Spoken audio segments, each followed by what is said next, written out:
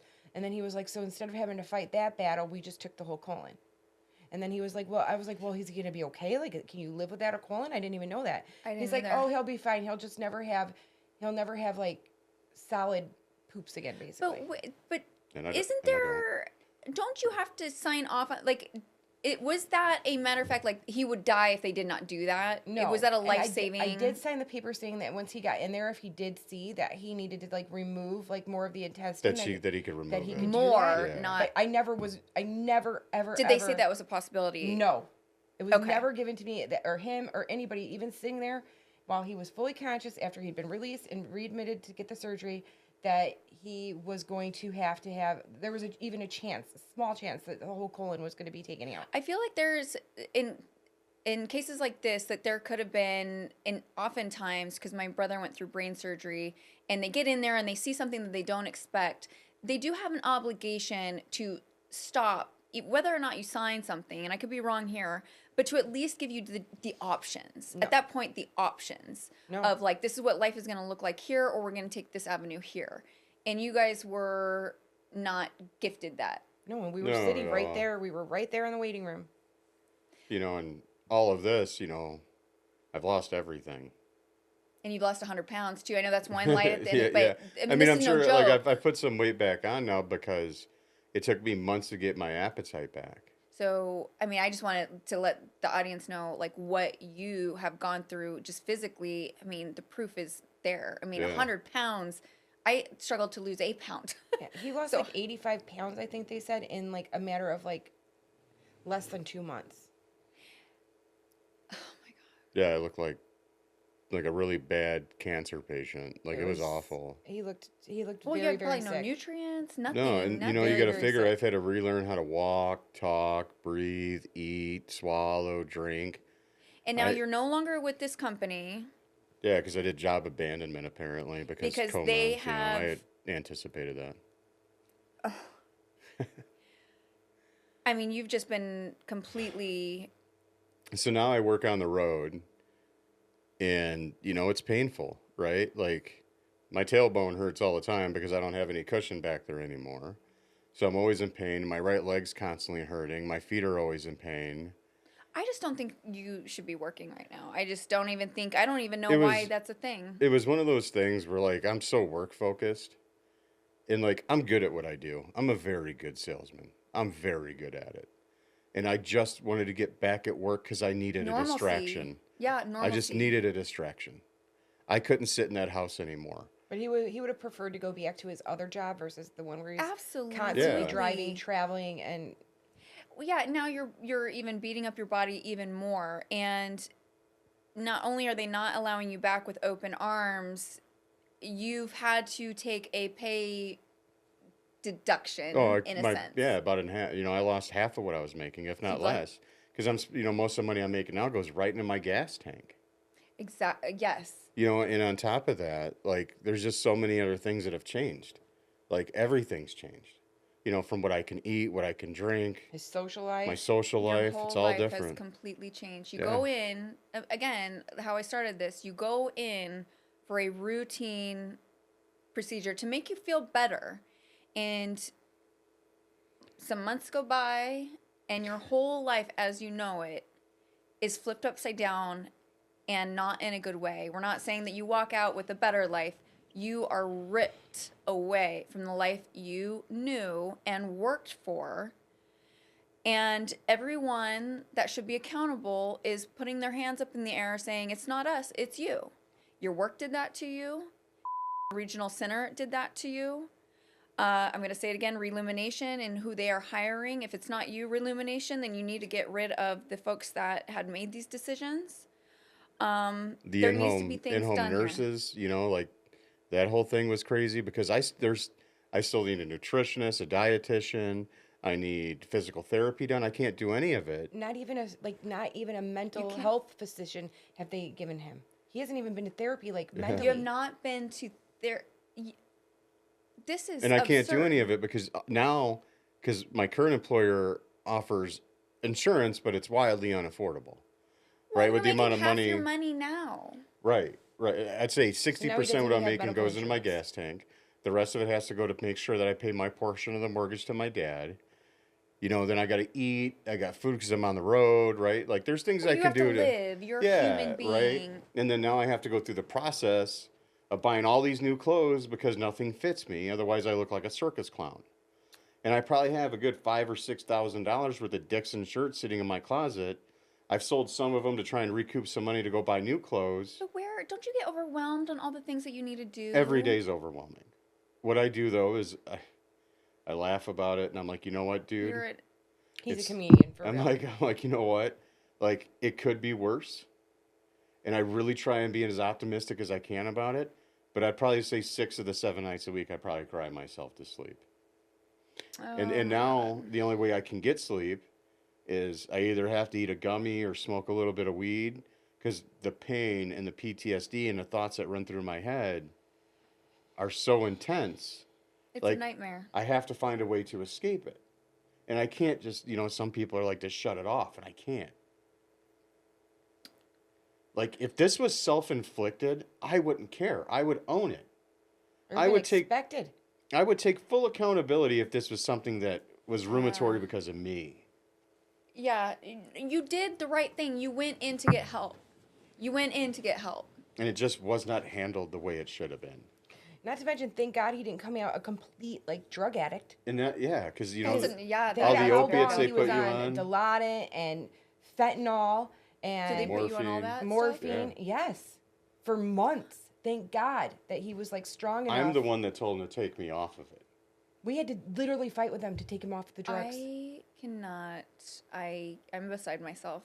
This is not real life. This is not real life. This is not real life. Yeah, they actually know- refused to take him off the drugs, saying that he was in the ICU and they had to give it to him. It's real wild. I still have a bunch of red cap pills at my house. The little jar, the prescription bottles that have the red lids because they're controlled substances. Yeah. I still have a bunch of them just sitting at home because I won't take them. You are an incredible human being, and you are an incredible human being for. That's my rock star. I love this. I legit wouldn't be here if that one didn't fight the fight she fought for me. You are pretty amazing, but your family is amazing. I Yeah, can't my believe mom's everything. My dad, she's my rock star. My dad was my hero. My mom was a huge support system. Lindsay was a good part of it. I mean, some stuff happened, but everything will work out, right? But my dad did more in-home health care than the nurses did. And my mom and I literally had to fight everybody in that hospital every given moment. She had to walk in and take him out of that skilled nursing facility, put him in a wheelchair, and tell them all to basically go fuck themselves. Yeah. I cannot believe Because this you is- walk into the skilled nursing facility and the smell is so necrotic, it will make you have to leave. It smells like formaldehyde and bleach. What And is this is this- after nurses told my parents to shut the fuck up, get away from her, leave her alone, Because we were trying to get her to change. because she his wouldn't will. change my ostomy bag, and it was full. And then the other one was the wound. Remember, she got mad and was like, "Mom," like yelling at us. It was going to take me 4 hours to get my wound care done, and they never I feel called like it in. there's like 10 lawsuits in one here. And I don't mean to keep going to legal avenue, but I'm sorry, the people need to start standing up for other people because this is what happens. We get so they overwhelm, they gaslight you in thinking that like it's Well- not their fault, it's your fault. And you know, you keep talking about the legal thing too, right? Then you have that aspect of it. We've reached out to lawyers. We've called them. You know what they do? They say nothing. And then the one guy we meet with tells me basically, hey, unless you're dead or permanently damaged, you're screwed. There's nothing you can do. And then he said he was gonna like come meet with us again after March, and now it's And he- March, and we're just not hearing. Yeah, back he's from not him. even calling back now. How I'd call are that guy you? out, but I don't know his name. Craig Knapp.